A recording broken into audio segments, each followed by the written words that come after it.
जय गुरुदेव। गुरु महाराज हमको 60 वर्ष तक समझाते रहे, कोई भी कहने को नहीं हुआ। और आज समय पे आ चुका है, जैसे गुरु महाराज कही आप रातों को खा पी कर अच्छे से सोओगे और सुबह पता नहीं पड़ेगा कौन सा अंतिम समय होगा। आज समय उस नाजुक मोड़ पे आ चुका है। आज आप टीवी चैनलों के माध्यम से देख रहे होंगे, दुनिया में सब जगह उथल पुथल मची है। गुरु महाराज कह रहे हैं कि लाशों का होगा हमारा, सुनते तो जाओ संदेश हमारा। लेकिन हम संत महात्मा बहुत आगे की बात करते हैं, पर हमारी बुद्धि उतनी देख पाती है क्योंकि हम ज्ञान भजन तो करते नहीं है। और अब बहनों भाई, अब वो समय कहने वाला भी निकल चुका है, तो सत्संग सुनाने का समझाने का वो भी समय निकल चुका है। अब तो पता नहीं कब लड़ाइयाँ चढ़ जाए तो कब अपना अंतिम समय आ जाए, कुछ नहीं कह सकते। तो अब जितना समय है हमारा, बस उस समझ के जियो कि कब हमारा अंतिम अध्याय, हमारा लास्ट दिन है। तो संत सदगुरु फरमाते थे कि जेल में जिस प्रकार कैदी रहते हैं ना, तो 4 प्रकार के लोग उन कैदियों को देखने आते हैं। तो नहीं कौन कौन से? कि पहले वो व्यक्ति कैदियों को देखने आते हैं कि बेचारे देखा उन्होंने कैदियों के लिए पानी नहीं है, तो फिर सुनने के कि ये पानी नहीं है, यहाँ पानी के इंतजाम कर दो कैदियों के लिए। तो पानी का इंतजाम हो गया जेल में। फिर दूसरे वो व्यक्ति आते हैं तो उन्होंने देखा कि ये पानी तो है, भूखे है कैदी बेचारे, तो उन्होंने खाने का इंतजाम कर दिया उनके लिए। तीसरे व्यक्ति आते हैं तो उन्हें सर्दी बहुत पड़ रही है, तो उन पर कपड़े नहीं है पहनने के लिए, तो कपड़े का इंतजाम हो गया। लेकिन बहनों भाइयों, सारा इंतजाम होने के बाद तक भी वो जेल में ही है। अब चौथे व्यक्ति आते हैं, उसके पास वो जेल की चाबी है। तो बताइए बहनों भाइयों, तीनों से अच्छा वो अच्छा है कि तीनों चीज वहीं देने के बाद भी तुम जेल में पड़े हो, या वो चौथा व्यक्ति वो है कि चाबी ला के तुम्हें जेल से खुद के आज़ाद कर दे, 84 लाख योनियों से तुम्हें आज़ाद कर दे, बार बार जन्मना, बार बार मनने के चक्कर में लगे रहोगे। वो चाबी वाले कोई और नहीं, वही सदगुरु है, जो नामदान रूपी चाबी दी है। और इस देह के बंधन से पार होके हम उस अविनाशी परमात्मा में जाके विलीन हो जाए। तभी तो कबीर ने कहा कि हेरत हेरत हे सखी, रहा कबीर हेराय, बूंद समाने समुद्र में शोकत हेरी जाए। कहने का भाव, अपने बूंद है, अपने अंदर जीवात्मा बैठी है, वो ये बूंद है, उस परमात्मा की अंश है।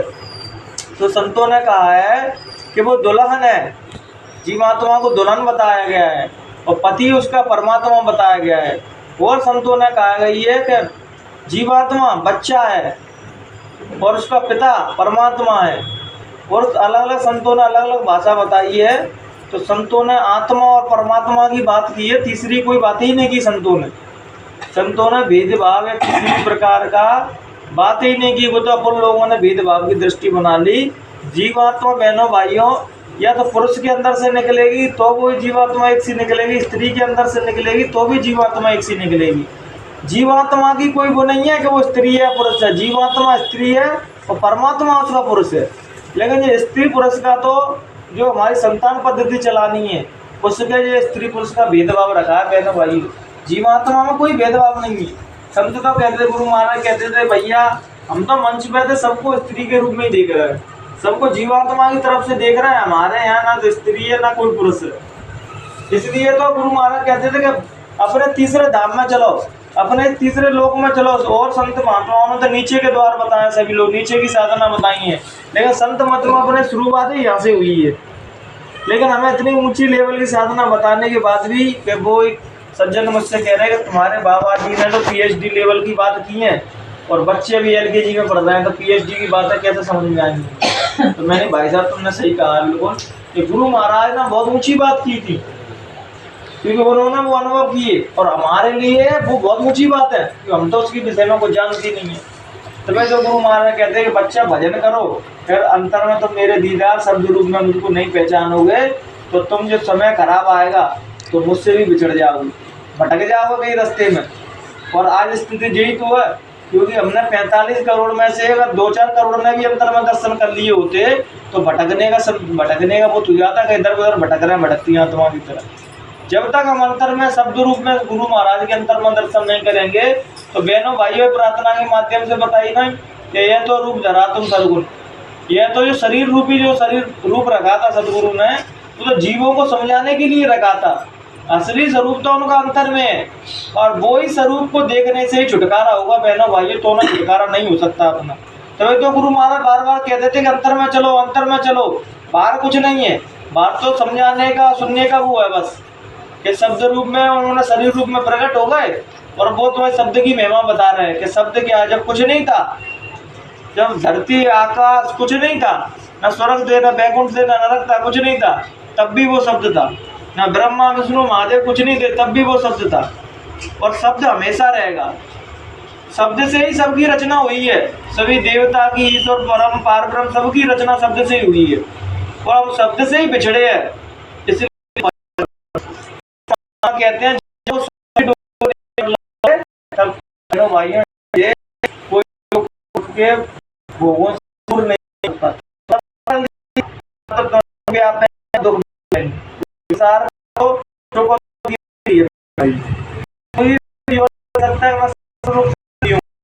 कोई जो कह सकता है संपूर्ण रूप से सुखी हूँ, यह सुख दुख का जोड़ा लगा रहता है। तभी तो संतो ने कहा कर्म दे, इसको नर और नारायण, संतो ने कहा नर और नारायण, क्योंकि अपन नर है। जब तक अपन भजन के रास्ते पे नहीं चले, अच्छाई के रास्ते पे नहीं चले, सदमार्ग पे नहीं चले, तब तक हम तो नर है। तो जब भजन के मार्ग पे, साधना के मार्ग पे चलते हैं तो हम नारायण बनने की यात्रा पे चल पड़े। इसलिए तो कोई संत कहता नहीं है कलियुग में कि मैं भगवान हूँ। जब कोई जीव विकारों से रहित हो जाता है, उसके अंदर के विकार खत्म हो जाते हैं, अंदर की सारी बुराइयां खत्म हो जाती हैं, तो उसके अंदर परमात्मा ही बचता है और कुछ नहीं बचता। हम अपने भीतर परमात्मा को इसलिए नहीं देख पाते कि हमारे अंदर इतने विकार है कि हम देखना भी चाहे तो देख नहीं पाते। हमारी जो मन है ना, मन बुद्धि चित्त, इससे हमारी आत्मा भी दूषित हो जाती है, क्योंकि मन जो कहता है वो कर लेते हैं और आत्मा पे हम कर्मों के पहाड़ लगाते जा रहे हैं। अभी गुरु महाराज कहते थे कि बच्चा मन अपने आत्म स्वरूप का बोध इसलिए नहीं होता कि कर्मों का जंजाल हर जीव के पास इतना लदा हुआ है तो उसके अपने आत्म स्वरूप का बोध ही नहीं होता। जिस दिन तुम्हारे कर्मों का जंजाल तुमसे धीरे धीरे भजन और साधना के माध्यम से हटेगा तो तब तुम अपने आत्म स्वरूप को पहचान पाओगे कि ना तो तुम शरीर हो, ना मन हो, ना बुद्धि हो। लेकिन इन्हीं तीनों ने तुम्हें ऐसे पकड़ रखा है कि तुम इनको देखने के अलावा अपने आत्म स्वरूप को देखते ही नहीं। गुरु महाराज साधना के दवा आत्मा की बात करते थे कि बच्चा शरीर तो एक ना एक दिन छूटेगा। गुरु महाराज कहते शरीरों की गारंटी मेरी किसी के पास नहीं है, मेरी गारंटी तो रूह की है, तुम्हारी आत्मा की गारंटी है। तुम्हारी आत्मा को दोजख में नरकों से जाने से बचाऊंगा। तुम्हारा शरीर की तो गारंटी ली है, शरीर तो एक ना एक दिन खराब होगा ही। जो शरीर वृद्ध होगा, जो प्रकृति के जो नियम है वो ना तो महात्मा को बख्शेंगे ना तो साधारण व्यक्ति को बख्शेंगे। महात्मा भी बचपन होंगे, छोटे बच्चे होंगे, फिर जवान हुए होंगे, फिर बुढ़ापा आएगा, मृत्यु होगी। ऐसे ही संसारी व्यक्ति, पापी भी व्यक्ति है, उसका भी प्रकृति के नियम में कोई भेदभाव नहीं करेगा। महात्मा तो उसके लिए कुछ अलग नियम, संसारी व्यक्ति उसके ऐसा नहीं होगा। बहनों भाई, शरीर की जो समय परिवर्तन है वो महात्मा का ही वैसे ही परिवर्तित होगा और संसारी व्यक्ति का भी होगा। महात्मा भी बचपन में बच्चे रहे होंगे, जवान रहे होंगे, बूढ़े हुए होंगे, मृत्यु हुई हुई। ऐसे ही संसारी व्यक्ति जवान रहा होगा, फिर बच्चा रहा होगा, फिर बूढ़ा हुआ होगा, फिर मर गया होगा। अब कौन सोचते हैं कि महात्मा बनने के बाद अपन प्रकृति के नियम काम नहीं करेंगे, तो प्रकृति के नियम तो काम करेंगे। अब तुम सोचो महात्मा बन गए तो मौत नहीं होगी, तो मौत होगी तुम्हारी। महात्मा बन गए तो बूढ़े नहीं होंगे, बूढ़े भी होंगे। महात्मा बनने के बाद वो सारी चीजें होंगे संसारी व्यक्तियों के साथ हो रही, क्योंकि शरीर तो भेदभाव करेगा, प्रकृति नेचर किसी के साथ तो भेदभाव करेगी। नेचर के साथ तो समय चक्कर जो काल चक्कर घूम रहा है उसमें तो सभी चल रहा है। लेकिन साधना द्वारा जब तुम अपने आत्मा रूप को पहचान लेते हो तो फिर तुम ये चीज जानते हो कि शरीर छूटेगा, मृत्यु देह की हो रही है, आत्मा की मृत्यु नहीं हो रही।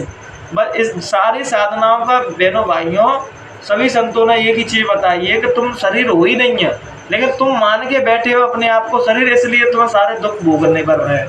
इसलिए सारे दुखों का उत्पत्ति तुम्हारा जो शरीर है उसी वजह से तुम भोग रहे हो। अगर तुम अपने आत्म तत्व को पहचान लो तो तुम ये भी जान लो कि सारे दुख संकट शरीर पे ही तो आ रहे हैं और हम आत्मा रूप से एक दूसरे से कनेक्ट है। अभी हमारे अंदर से आत्मा निकल जाए ना तो तुम हमें 1 घंटे से ज़्यादा देख भी नहीं पाओगे। मतलब तो शरीर को 1 घंटे से ज़्यादा नहीं देख पाओ, जिससे तुम्हें अभी बहुत प्रेम है। आत्मा तभी तक तो प्रेम है, जब आत्मा निकल गई तो प्रेम भी खत्म। तो इसलिए बहनों भाइयों, हमारा देह रिश्ते जो है वो आत्मा की हैं, लेकिन हम शरीर मान के बैठे हैं। अगर आत्मा निकल जाए तो शरीर से इतना मोह नहीं रहेगा, तुरंत जलाने निकल जाओगे। लेकिन अपने आत्मा को जानते नहीं है, वह रिश्ते बना रहा है। वैसे भी जितने भी रिश्ते बनाए तो संतों ने कहा है कि सब तुम्हारे कर्मों से ही उत्पन्न हुए हैं। तो कोई किसी का पति बन गया, कोई किसी का बेटा बन गया, कोई किसी का भांजा बन गया, कोई किसी के रिश्ते नातेदार बन गए। ये कर्मों के आधार पर बने। जिसका जितना लेन देन है, जब वो तुम्हारा पूरा हो जाएगा तो वो तुमसे दूर हो जाएगा। नहीं, आपने देखा भी होगा बहनों भाइयों कि कई संत महात्मा एक कथा सुनाते थे कि एक सेठ जी के ने अपने मित्र से धोखा करके उसके सारे पैसे हड़प लिए। सारे पैसे हड़प के उसको मार के कुएं में फेंक दिया। कुएं में फेंक दिए तो कुछ समय बाद सेठ जी के संतान हुई। और सेठ जी के संतान हुई तो जितने उस मित्र से उन्होंने पैसे हड़पे थे, उतना वो बीमार संतान बीमार हुई और सारे पैसे लगवा के और तब कह दिया कि अब मैं जा रहा हूँ, प्रणाम करके, और वो चल दिया। तो नहीं भैया, तुम हो कौन है? कि सेठ जी याद करो, तुम भूल गए लेकिन मैं नहीं भूला तुम्हें।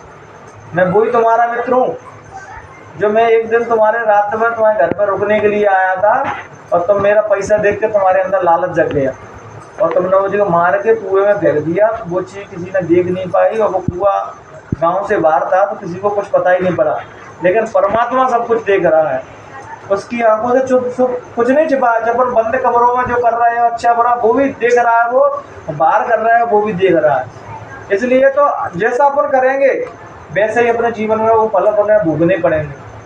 कहते नहीं, कर्म प्रधान विश्व रच राखा, जो जिसका ही वो तस फल जाएगा। तब वो कह रहा है कि ध्यान करो, मैं तुम्हारा वही मित्र हूँ जिसके तुमने पैसे हड़पे और मार दिया। लेकिन अगर मैं तुम्हारा वो मित्र बन के आता तो तुम मुझको पैसे देते? नहीं देते। लेकिन तुम्हारा बेटा बन के आया, अब तो दोगे। पूरे पैसे लेके और उसका शरीर छुए के चला गया। तो संत महात्मा बताते हैं कि सारे रिश्ते हमारे कर्मों के आधार पर बने हुए हैं, लेकिन तुम भजन नहीं करते, इसलिए तुम मोह है सबसे। अभी अपने बच्चों को कुछ हो जाए, पत्नी को कुछ हो जाए, पति को कुछ हो जाए तो वो डीके मार के रोएंगे। और ये सत्य है कि मरेंगे सब एक ना एक दिन, ये वो सब जानते हैं मरेंगे सब। लेकिन जब कोई मरता है तो सब चिल्ला पुकार मचा देते हैं, रोते हैं। कारण क्या है कि हम अज्ञान में जी रहे हैं, हम सत्य को देख ही नहीं पा रहे। गुरु महाराज से जुड़े हैं, भजन नहीं कर रहे, और कोई भी सत्संगी का शरीर छूटता है तो डकारा मार मार के रोते हैं। अपना उससे प्रेम नहीं है, अपना देह का रिश्ता, इसलिए वो रो रहे हैं उससे। अगर भजन साधना किया होता तो गुरु महाराज तो सत्संग में हर बार फरमाते कि जे भी शरीर 60-100 से ऊपर हो गया है, अब जे भी उसके हवाले करना है। तो क्या मतलब कि शरीर तो वो उनका भी छूटेगा, जब उनका छूटेगा तो उनका रह जाएंगे। इतने शरीरों से ऊपर उठो बहनों भाइयों, तुम शरीर हो ही नहीं है लेकिन तुम मान के बैठे हो। और संत में सत्संग इतने सालों से सुन रहे हो और हमारे अंदर कोई बदलाव नहीं आया। मैं तो आश्रमों का सब जगह अब तो घूमता फिरता हूँ, सब लोगों को देखता हूँ भजन साधना कुछ नहीं करते, बस दूसरों की उधेड़ बुन में लगे हुए हैं कि दूसरा क्या कर रहा है। और गुरु महाराज ने कही कि आगे समय में तुम्हारा भजन रक्षा करेगा तुम्हारी, और कोई रक्षा करने वाला नहीं। गुरु महाराज ने कभी नहीं कहा खराब समय में मैं तुम्हारी मदद करूँगा। गुरु महाराज ने तो खराब समय में जो तुमको नाम की दौलत बख्श दी है मैंने, उसको ही तुम इकट्ठा करो, उसको ही अपने जोड़ के रखो अपने कुंजी में। जैसे अपन धन का खजाना अपने अलमारी में जोड़ के रखती है, ऐसे जो नाम दान की दौलत दी है इसको बहनों भाइयों रोज भजन करो, साधना से इकट्ठा करो, और पूरे समय में तुम्हारे बच्चों की मदद करेगा, तुम्हारी भी मदद करेगा। लेकिन तुम जही उधेड़ बनवा लगे रहे कि गुरु महाराज ऐसे, गुरु महाराज वैसे, और तुमने नाम की कमाई नहीं की तो गुरु महाराज तुम्हारी कोई मदद नहीं करेंगे। कितने सत्संगी आए और कितने चले गए और आगे भी जाते रहेंगे, लेकिन वो गलती कहाँ कर रहे हैं कि भजन ना करके दूसरे की निंदा बुराई में लगे हुए हैं।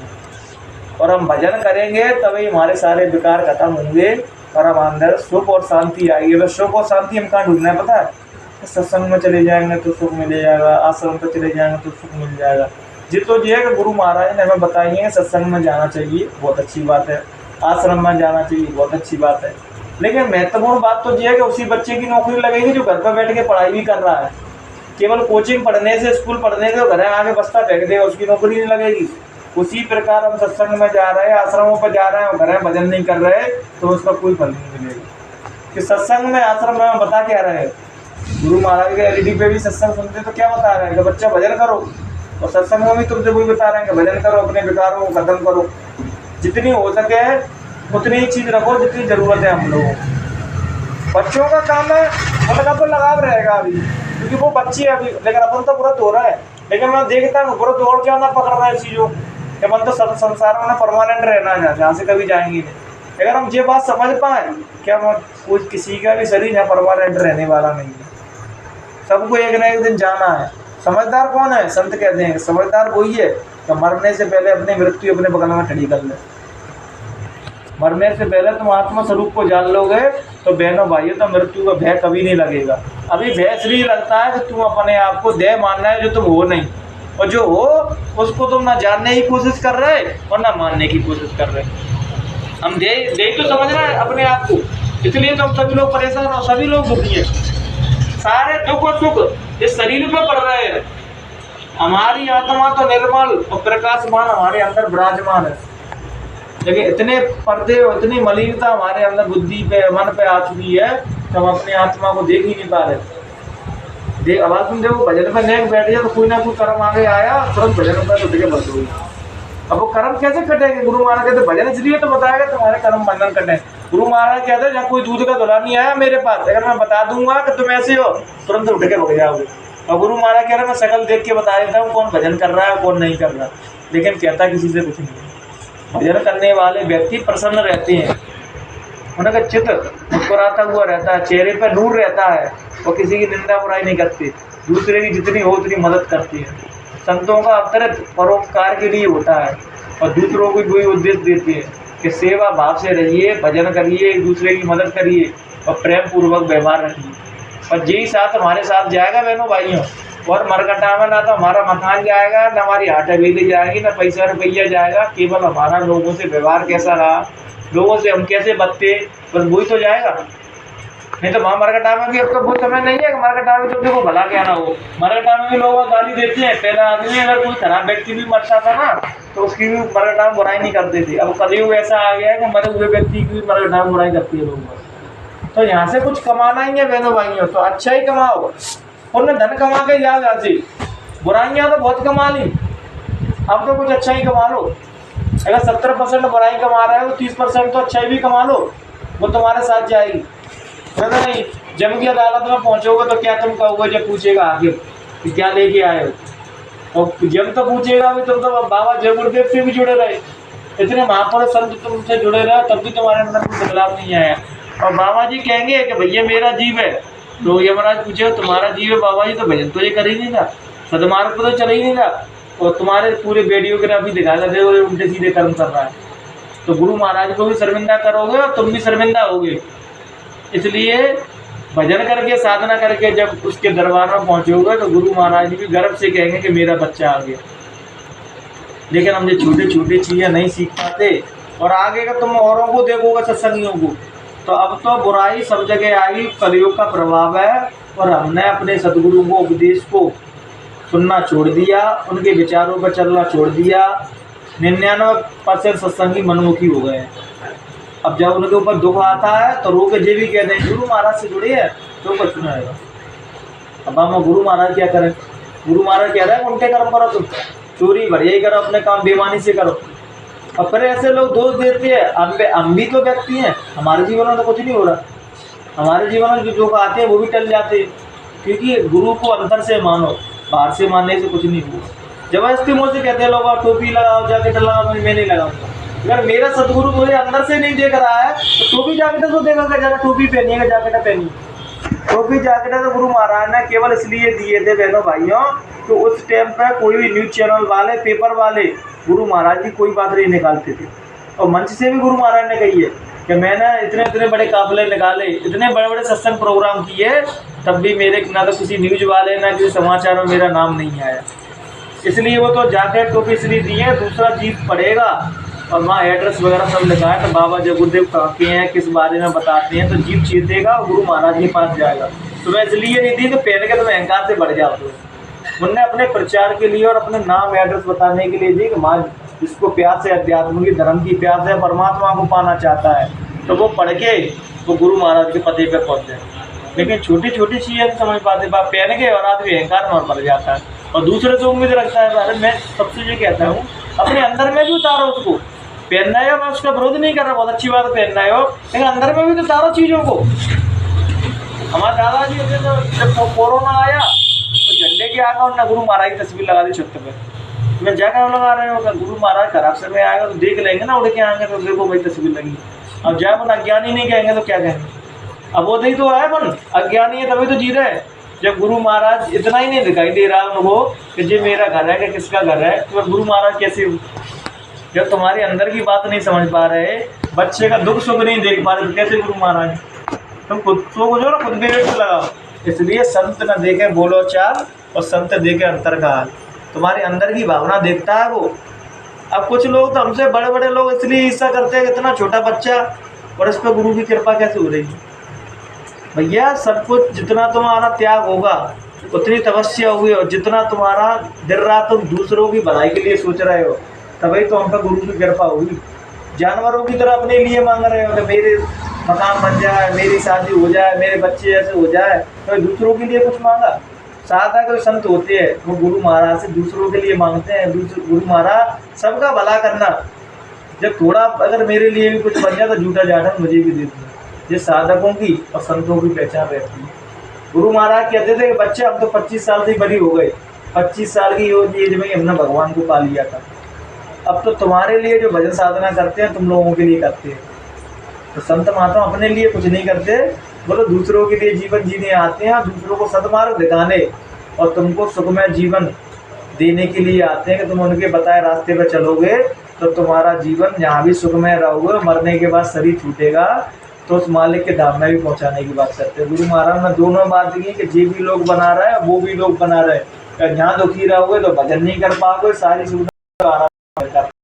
लेकिन विडम्बना है कि जितना सुख मिला हमने सब सुख लगे भजन छोड़ दिया। करो भजन करो बढ़िया। जिसके पास कोई नहीं है तो वो तो गुरु महाराज भी शिकायत नहीं कर सकता, गुरु महाराज मुझे को काम नहीं है तो तुम भजन के लिए छोड़ रखा। सीधी सी तो बात है, जब तुमका कोई काम नहीं है तो भजन करो। भजन करके अपने जीवात्मा को जगा के उस परमात्मा से मिला दो। बाज आज अपनी वाणी को नहीं बढ़ा देंगे। कहने सुनने में किसी प्रकार की बहनों भाइयां त्रुटि रह गई हो तो अपना बेटा समझ के माफ कर देना। जय गुरुदेव।